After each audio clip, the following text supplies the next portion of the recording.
distinguirlo. Y entonces hoy vamos a abordar este tema que lleva por título No hay otro nombre. Y vamos a encontrar a Jesús en el Antiguo Testamento.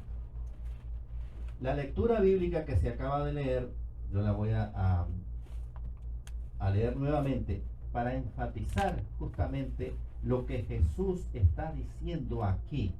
Jesús dice: escudriñad las Escrituras porque a vosotros parece que en ellas tenéis la vida eterna. Y luego él dice: y ellas dan testimonio de mí. Y agrega allí en el versículo 46 del capítulo 5 de Juan: porque si creyeres a Moisés, él está hablando con los fariseos, me creerías a mí, porque de mí escribió Moisés. Así que Moisés escribió de Cristo. ¿Cómo es posible? O sea que entonces Cristo está en el Antiguo Testamento. ¿Cuántos libros escribió Moisés? 6. El Pentateuco y Job. Así que en todos esos libros se habla de Cristo. Y hoy nosotros vamos a analizar un pasaje que se encuentra allí en Génesis. Vamos a leer una historia que generalmente ustedes la deben conocer, que es la de Jacob. Ustedes saben que Jacob nació unos segundos después de haber nacido su hermano Esaú. Eran mellizos, pero Esaú nació unos segundos primero. Por lo tanto, el primogénito era Esaú.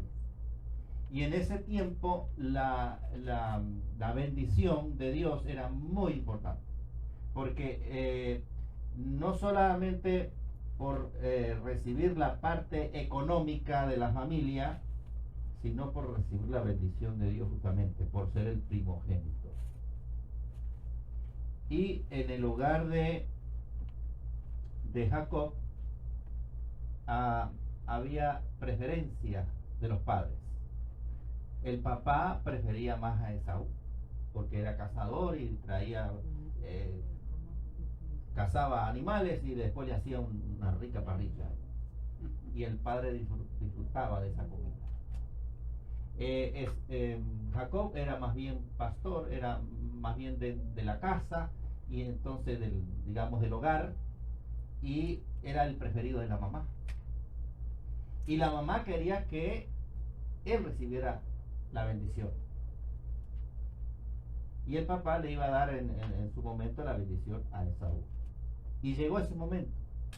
Esaú ya era muy ancianito, había perdido la vista, y le dijo un día a Esaú: casa, hazme la comida preferida mía y yo luego te doy la bendición. Y ahí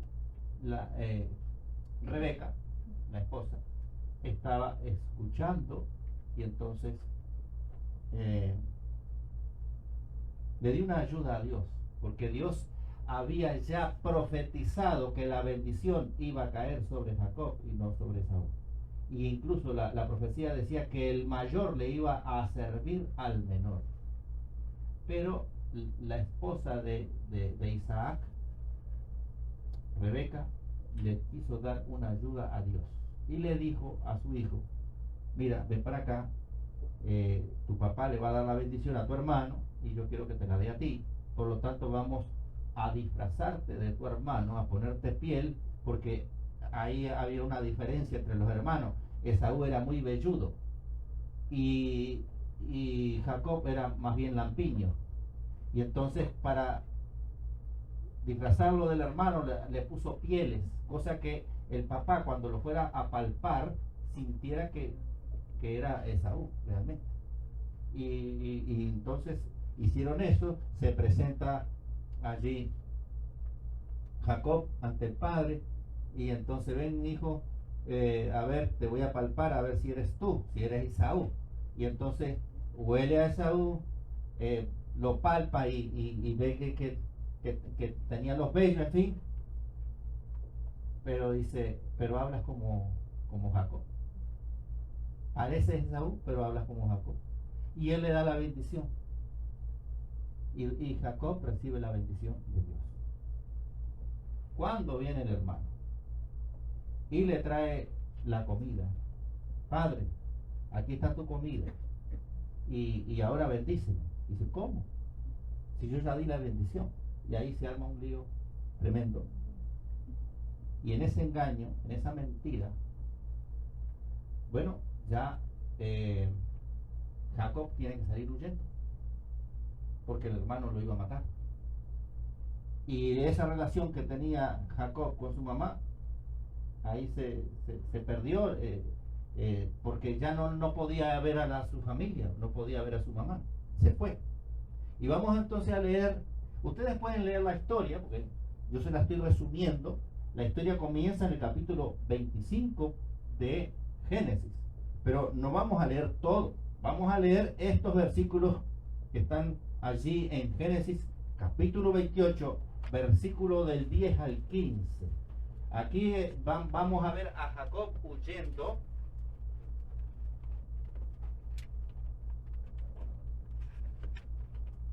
No sé si es que se acabó la batería.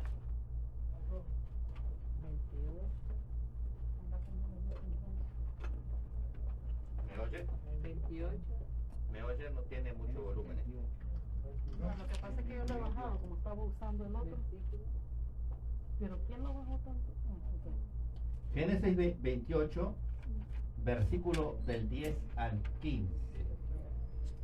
Dice así: salió pues Jacob de Berseba y fue a Harán.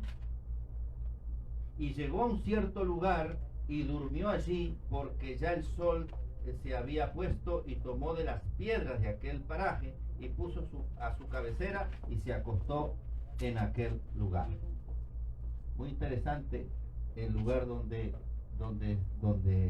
llegó Jacob. Y soñó, dice el versículo 12, y soñó, he aquí una escalera que estaba apoyada en la tierra y su extremo tocaba en el cielo, y he aquí ángeles de Dios subían y descendían por ella. Y he aquí Jehová, que estaba en lo alto de ella, de la escalera, le dijo, yo soy Jehová, el Dios de Abraham tu padre, el Dios de Isaac. La tierra que estás acostado te la daré a ti y a tu descendencia. Será tu descendencia como el polvo de la tierra, y te extenderás al occidente, al oriente y al norte y al sur. Es decir, se va a extender a los 4 puntos cardinales de la tierra. Y esto me gusta muchísimo. Y todas las familias de la tierra serán benditas en ti y en tu simiente. Amén. Y si hoy tú estás aquí, tú eres una persona bendecida. Amén. Por Dios, porque esa bendición que el Señor le estaba dando a Jacob en el sueño se extiende a toda su simiente, y nosotros hoy somos la simiente santa del Señor. Amén. Porque Amén. El Señor ha dicho que nosotros somos pueblo escogido de Dios, pueblo adquirido. Y luego dice otra promesa hermosa, versículo 15, he aquí yo estoy contigo y te guardaré por donde quiera que fueras.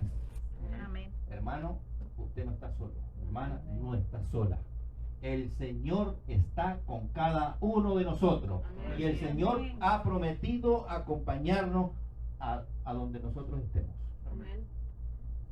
Podemos estar pasando necesidades, problemas, conflictos, angustias, carencias, pero el Señor está con cada uno de nosotros. Amén. Él lo ha prometido, que Él iba a estar con su pueblo, con los que creen en Él. ¿Cuántos días?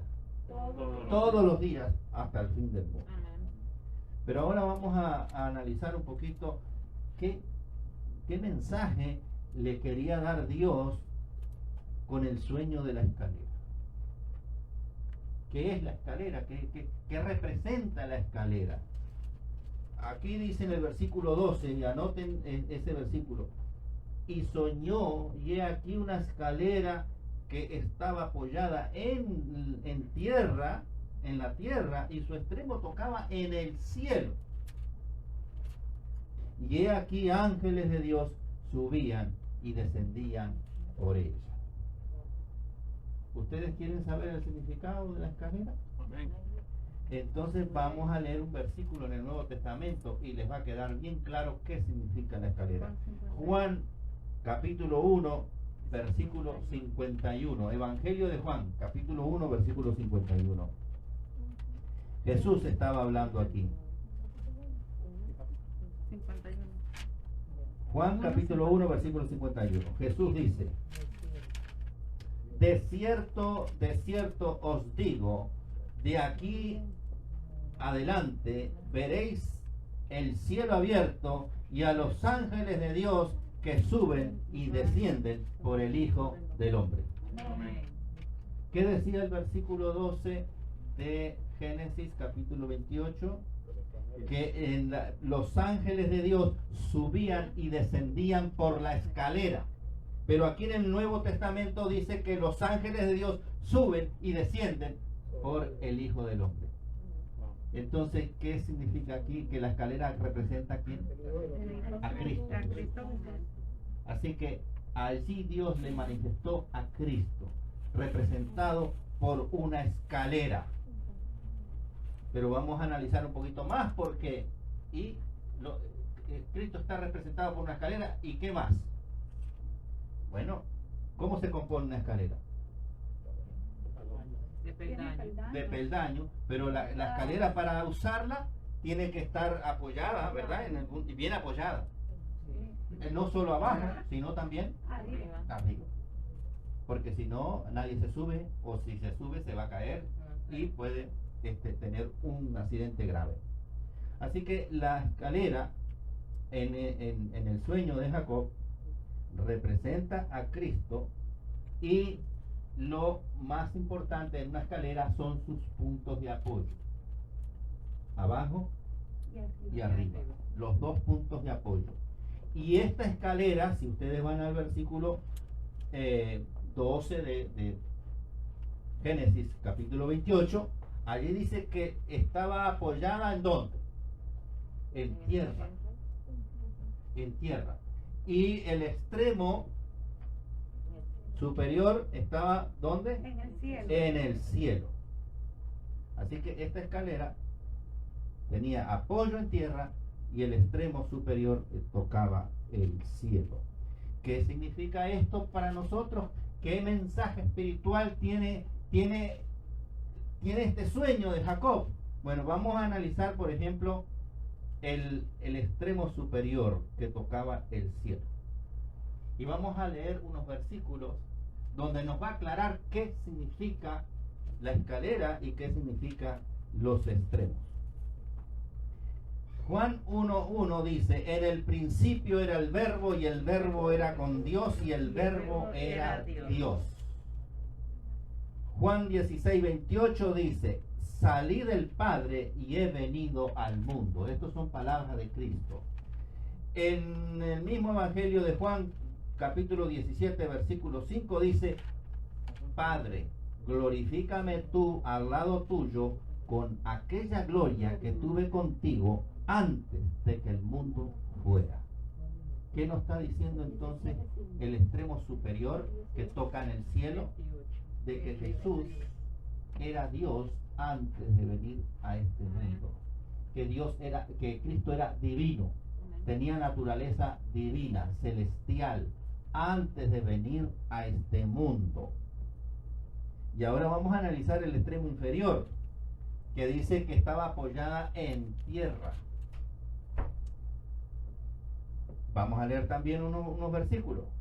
Por cuanto vino el cumplimiento del tiempo, esto es Gálatas 4:4, Dios envió a su Hijo, nacido de mujer, nacido bajo la ley.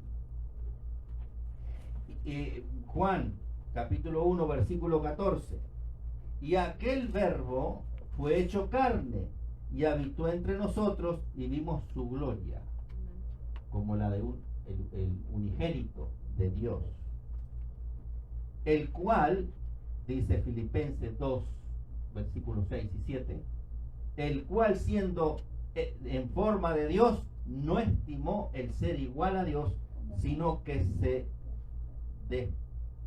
despojó a sí mismo, tomando la forma de siervo, hecho semejante a los hombres, y en la condición de hombre se hizo obediente a Dios, a su ley, a sus mandamientos, y en esa obediencia fue hasta la muerte, y muerte de cruz, que era la peor muerte en aquel momento.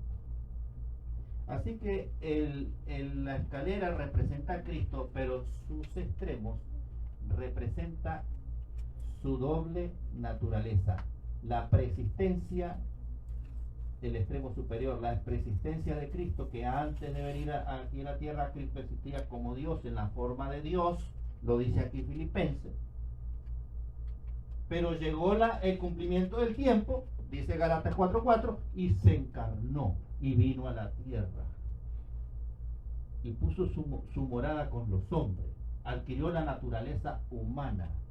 Por lo tanto, el sueño de la escalera le estaba diciendo a Jacob, y nos dice a nosotros, que Cristo Jesús es un ser muy especial porque tiene doble naturaleza. Naturaleza divina, es Dios, pero también es hombre porque tiene naturaleza humana. Amén. Entonces, aquí nosotros podemos ver que no tenemos ningún otro ser, ni en la tierra ni en el cielo, que cumpla esa característica peculiar de Cristo Jesús. Doble naturaleza, naturaleza humana, naturaleza divina. Y acá hay una cita muy linda de El deseado de toda la gente, página 14. Dice así: su divinidad, o sea, la divinidad de Cristo, fue cubierta por humanidad. Y luego agrega: la gloria invisible de Dios tomó forma humana visible. ¿Ve? Eso es lo que dice Elena G. de Juan. Entonces Cristo es el Hijo del Hombre en el cielo. En el cielo Él representa al hombre. Nosotros, humanos, aquí en la tierra, pecadores, destituidos de la gracia, dice Pablo, tenemos un representante celestial en los cielos, a Cristo Jesús, el Hijo del Hombre, el extremo superior de la escalera. Pero cuando Cristo se encarnó y se hizo hombre, es Emmanuel. ¿Y qué significa Emmanuel? Dios con nosotros. Dios con nosotros. Así que cuando Cristo está en la tierra, es Dios para nosotros. Pero cuando Cristo está en el cielo, es el Hijo del Hombre. Es porque nos representa a todos nosotros, representa a la humanidad. Amén. Y aquí nosotros tenemos que tener claro la firmeza y la seguridad de la palabra de Dios, porque allí en Primera de Timoteo 2:5 nos dice con claridad: porque hay un solo Dios y hay un solo mediador entre Dios y los hombres. ¿Quién? Jesucristo hombre. Un solo mediador. Él es la escalera. Y como ustedes saben, la escalera une dos extremos distantes. Usted no puede subir al techo de su casa si no tiene una escalera, porque no alcanza. Así que la escalera es el mediador entre el piso donde usted está parado y el techo. Pero acá es una escalera espiritual que es el mediador de la tierra y el cielo. En la tierra está llena de pecado, todos somos pecadores. No hay buenos, ni siquiera cuántos buenos hay en el mundo. Hay uno solo. Mateo 19, allí el joven rico le pregunta a Jesús, le dice: maestro bueno, ¿qué debo hacer para ser salvo? Y él le dice: ¿por qué me dices bueno? Solamente hay uno solo bueno. ¿Y ese bueno quién es?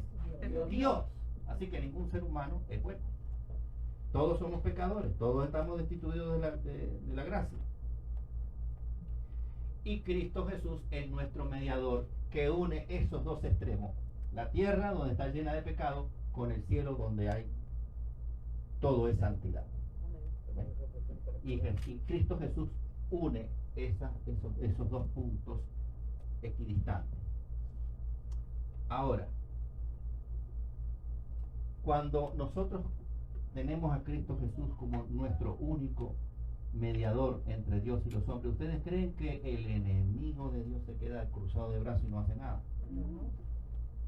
El enemigo presenta la falsa mediación. Hoy estábamos hablando al principio de las falsedades que presenta el enemigo. Bueno, hay falsa mediación. ¿Cómo es eso? Bueno, el enemigo ha creado sistemas humanos donde un ser humano es el mediador entre el ser humano y Dios. Y son los sacerdotes. Y yo vengo de ese sistema. Yo era católico antes. Y el sacerdote era el mediador entre Dios y yo, pecador. Yo iba y si me confesaba ante el sacerdote, él me quitaba los pecados. ¿Quién es que quita pecados? Dios. Pero este sistema puso a un sacerdote humano, un ser humano, pecador igual que yo, que cada uno de nosotros, como mediador. Pero ese sistema pone como mediador también a los muertos, ¿sí? A los santos. Ellos le llaman santos. Ahora, miren, fíjense la incoherencia. Mateo 19, allí Cristo le dice al joven rico que no hay nadie bueno, solamente uno, y ese es Dios. ¿Y cómo esta gente que es pecadora decide quién es santo y quién no? Porque ellos beatifican a algunos y dicen que ese es santo y ahora ustedes le pueden pedir y él va a interceder por ustedes allá en el cielo. Esa es la primera incoherencia. La otra incoherencia es, ¿cuántos saben los muertos? Nada. Eclesiastés 9:5. ¿Cuántos saben? Nada. Entonces, ¿cómo un santo que ya murió va a ser intercesor de nosotros aquí en la tierra? Así, otra incoherencia. Bueno, pero ellos también tienen otra mediadora. María. Supuestamente la mamá de Jesús. Pero esa no es la María verdadera. Son dos Marías. Cuando yo le dije una vez a una señora católica, digo, no, son dos Marías. ¿Cómo que dos Marías? Sí, son dos Marías. Una María es la que está en la Biblia, la mamá de Jesús, que cumplió un papel importantísimo, porque tuvo en su vientre durante 9 meses al Salvador del mundo. Y Dios la escogió. Y fue la mujer más bendita entre todas las mujeres del mundo. Eso estoy de acuerdo con eso. Pero la otra María, supuestamente la mediatrix, la corredentora, esa no es María, la mamá de Jesús. No, ella es madre de Dios. No, es que Dios no tiene madre. Porque si Dios tuviera madre, Dios no sería eterno. Algún día habrá nacido y de ahí en adelante Él siguió viviendo. Entonces no es eterno. Por ahí empezamos. Segundo, vimos que Cristo existía antes de que existiera este mundo. La preexistencia de Cristo.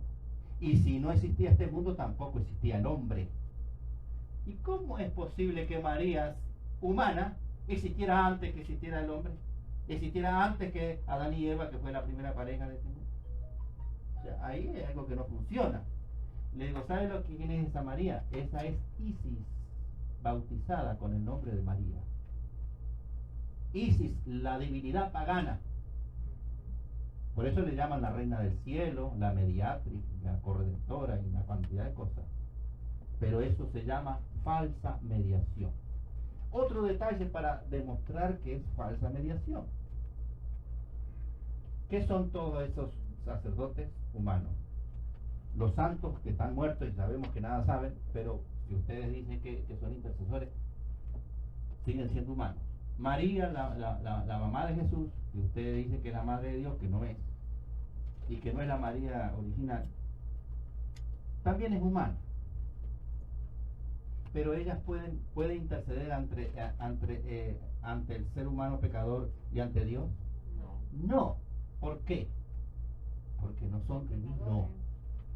Porque no tienen doble naturaleza. Porque son solamente humanos. Nosotros somos humanos. ¿Qué podemos hacer nosotros con un pecador? Con una persona. Orar por ellos. ¿Qué más? ¿Qué podemos hacer nosotros? Nosotros podemos resolver nada más que el extremo inferior de la escalera, que es la parte que toca tierra. Nosotros podemos llevar a esa persona a los pies de la escalera, pero la escalera representa a Cristo, así que es llevarlo a los pies de Cristo. Eso es lo que nosotros podemos hacer. Pero de ahí en adelante, para que la persona suba a la escalera, eso se lo tiene que arreglar él con Cristo directamente, igual que nosotros. Nosotros queremos subir esa escalera, por supuesto que sí, porque queremos llegar al cielo, queremos ser salvos. Pero ahí es nuestra relación personal con Cristo Jesús. Amén. Ningún humano nos va a decir, ven, dame la mano que yo te conduzco allá al cielo. Ninguno. Si alguien se lo dice, está mintiendo. No viene de Dios, es del enemigo. Porque ahí es solamente Cristo es el que nos va a llevar al cielo. Yo soy el camino, dijo él, la verdad y la vida. Nadie va al Padre sino por ¿quién? Por Cristo Jesús. Amén. Así que nosotros tenemos que arreglar nuestra situación espiritual con Cristo Jesús. Pero un humano nos puede llevar y mostrar, mira, ahí está la escalera. ¿Tú quieres ser salvo? Ahí está Cristo. Aquí está. Aquí está. Vamos a buscarlo juntos. ¿No sabes cómo? Ven acá, yo te enseño. Lo poquito que yo sé, yo te lo enseño, te lo explico. Pero de aquí en adelante, tú tienes que arreglarlo solamente con Cristo Jesús. Como nosotros también. Sabemos un poquito. Y ese poquito tenemos que irlo acrecentando día tras día estudiando la palabra de Dios. Porque el que salva es Cristo Jesús. Amén. El que media entre Dios y el hombre es Cristo Jesús. Amén. Todo lo demás es falsa mediación. Y eso proviene del enemigo. Todo lo que es falso proviene de las tinieblas, proviene del enemigo. María no es intercesora, los santos no son intercesores, ni ningún humano vivo es intercesor. Y alguien me preguntó, y dígame una cosa, pastor, ¿y los ángeles fieles a Dios, que ven el rostro de Dios y que se cubren el rostro y lo alaban, ellos no pueden ser mediadores? ¿Por qué no? Porque son creados. Son creados también. Pero están en el cielo. Pero son creados. Ellos trabajan al servicio de Cristo, porque ahí lo dice, suben y descienden por el Hijo del Hombre. Es decir, están a la orden de Cristo. Trabajan a favor de nuestra salvación, pero no pueden ser nuestro mediador, no pueden ser nuestro intercesor, por la única y sencilla razón de que ellos tienen una sola naturaleza y es la celestial. Nosotros humanos tenemos una sola naturaleza y es la humana. Así que nosotros podemos resolver algo solamente a nivel humano. Y los ángeles van a resolver algo a nivel celestial, pero no a nivel humano. El único que puede resolver humano y divino es Cristo Jesús. Amén. Por eso la Biblia dice claramente, porque no hay otro nombre por el cual nosotros podemos ser salvos, sino solamente en el nombre de Cristo Jesús. Amén. Y cuando Jacob se despertó de su sueño, se asombró, quedó asombrado, porque vio que ese sueño no era un sueño común. Vio que allí estaba la misma presencia de Dios. Ustedes lo pueden leer en Génesis 28:16. Y entonces él se levantó en la mañana y dice que la piedra que había puesto de cabecera la alzó por señal que en ese lugar estaba Dios y que él no sabía que ahí estaba Dios. Y la ungió con aceite. Y qué lo hermoso de la tradición judía que dice de esa piedra. El hermano lo dijo hoy en la escuela sabática. En esa piedra, en ese lugar, años antes, Abraham llevó a su hijo Isaac para entregarle un sacrificio. En ese lugar, en esa roca, fue donde Salomón puso el lugar santísimo del santuario terrenal. Y en ese lugar hoy lo podemos ver y distinguir porque los musulmanes hicieron el domo de la roca o la cúpula de la roca. Ustedes cuando ven una fotografía de Jerusalén van a ver una cúpula dorada que los musulmanes usurparon ese lugar sagrado de los hebreos, y el piso es la roca donde Isaac durmió. Y esa cúpula dorada no es pintura, es oro puro de los musulmanes, y el piso es esta roca. Eso lo dice la tradición. Así que él se sorprendió porque estaba ahí la presencia de Dios. Y entonces ahora Jacob, que había violado una cantidad de mandamientos, porque imagínense los mandamientos que violó Jacob al disfrazarse de su hermano, levantó falso testimonio, se puso en la línea de muerte porque el hermano lo quería matar, deshonró a su padre, mintió, había codiciado la primogenitura por mucho tiempo, y al desprenderse de Dios y hacer todas esas cosas se desprende de Dios, y todos los mandamientos relacionados con Dios también los quebranta. Pero sin embargo el Señor le muestra una salida, y de esa salida nos muestra el Señor a nosotros. Esa salida se llama Cristo Jesús. Amén. Es decir, Jacob entendió que ya él no tenía que andar corriendo y escondiéndose y andando por los desiertos, esconderse de Dios, ocultar sus pecados. No, ya no tenía más que simplemente confesarlo y comenzar una vida nueva en Cristo Jesús. Amén. Y eso es para nosotros también. Nosotros no tenemos que estar huyendo de Dios, escondiéndonos de Dios, escondiendo nuestro pasado, nuestros pecados. No, lo que tenemos que hacer es ir a Cristo, confesar nuestros pecados y comenzar allí una vida nueva en Cristo Jesús. Amén. Entregarnos al bautismo, ser bautizado y renacer, morir a la persona antigua, y cuando sale de la sepultura del agua, simulando la sepultura de Cristo, salimos a una novedad de vida. Amén. Y de ahí comienza ahora una nueva trayectoria, un nuevo comienzo para la honra y gloria de Cristo Jesús. Amén. Así que ese sueño, ese mensaje que Dios le entregó a Jacob es también para nosotros. Hay un versículo muy, muy claro en Mateo 12:31 donde dice que todo pecado y blasfemia será perdonado a los hombres, mas la blasfemia contra el Espíritu Santo no será perdonada. ¿Por qué hay personas que creen, así como yo en un tiempo también creía, que María es la intercesora, que los santos son intercesores, los santos muertos, personas muertas, que ellos decretan quiénes son santos, ellos siendo pecadores dicen este es santo, así que le pueden rezar, le pueden pedir a este santo, o que los sacerdotes humanos vivos también son intercesores.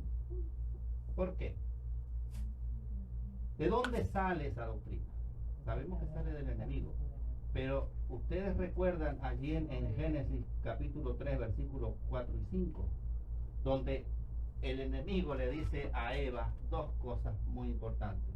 Cuando Eva le dice, Sí, porque Dios nos dijo que no comiéramos del árbol de aquí, y si un día comiéramos íbamos a morir. Y entonces el enemigo ahí en Génesis 3, capítulo 4 le dice, no moriréis. Primera mentira. Y la segunda mentira le dice, y seréis como Dios, sabiendo el bien y el mal. Y hoy en día hay personas que se sienten como Dios.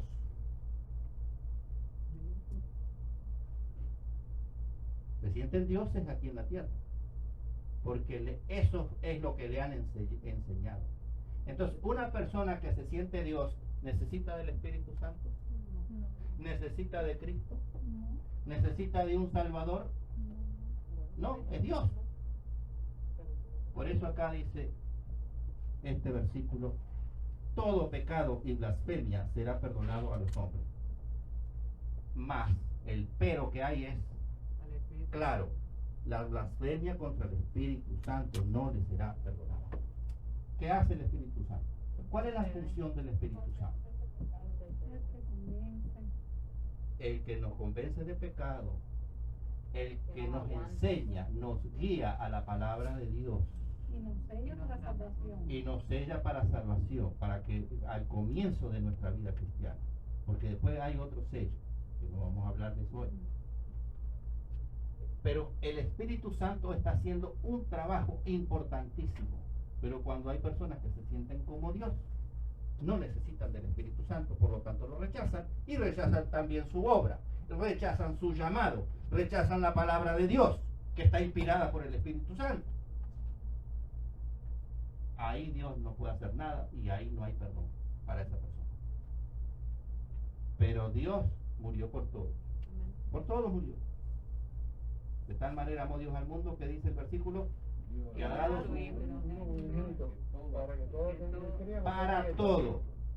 para todo. Cristo murió para todo. Amó a todo el mundo, pero resulta que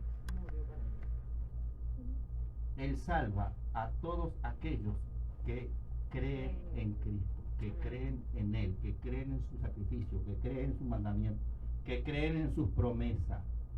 Amén. Pero Él murió por todo el mundo. Él amó a todo el mundo.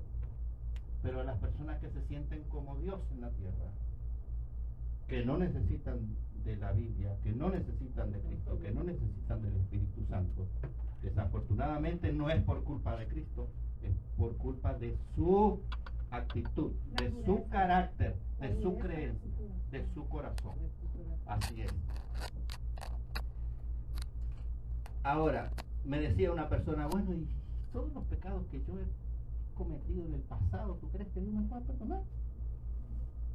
¿Cómo yo estoy seguro de que lo que yo viví en el pasado, los errores que yo cometí en el pasado, Dios me lo va a perdonar? Si te arrepientes. Sí. De todo corazón. Aquí hay un versículo que les va a aclarar todo. Hechos, versículo 17, capítulo 17, versículo 30. Mire lo que dice, el amor de Dios, cómo se manifiesta en este versículo. Pero Dios, habiendo pasado por alto los tiempos de esta ignorancia, nosotros hemos pecado por ignorancia, por no conocer a Dios como un Dios de amor, un Dios que nos ama, un Dios que nos quiere salvar y sobre todo que nos quiere llevar a vivir con Él por toda la eternidad. Y nosotros desconocíamos eso y cometíamos pecado. Pero mire lo que dice el Señor. Dice, habiendo pasado por alto los tiempos de esta ignorancia, ahora manda a todos los hombres en todo lugar que se arrepientan. Que se arrepientan de corazón, que se arrepientan genuinamente. Y entonces Él va a crear en nosotros una nueva criatura en Cristo para la honra y gloria de Dios. Amén. También hay un llamado en Apocalipsis capítulo 18 a todos los que están viviendo ahorita en el mundo de la confusión llamado Babilonia. Hay un llamado de Dios que dice, salid de ella, pueblo mío. Salid de ella. Y nosotros tenemos que ayudar en la medida de lo posible para que estas personas despierten del error, del engaño del enemigo y que vengan a la verdad de la palabra de Dios. Y lo más lindo, y con esto termino, que está en Juan 6:37, capítulo 6, versículo 37, el Señor dice, al que a mí viene, ¿qué hace el Señor? No lo echo fuera. Que la bendición del Padre, del Hijo y del Espíritu Santo esté con cada uno de nosotros. Amén. Juan 6:3.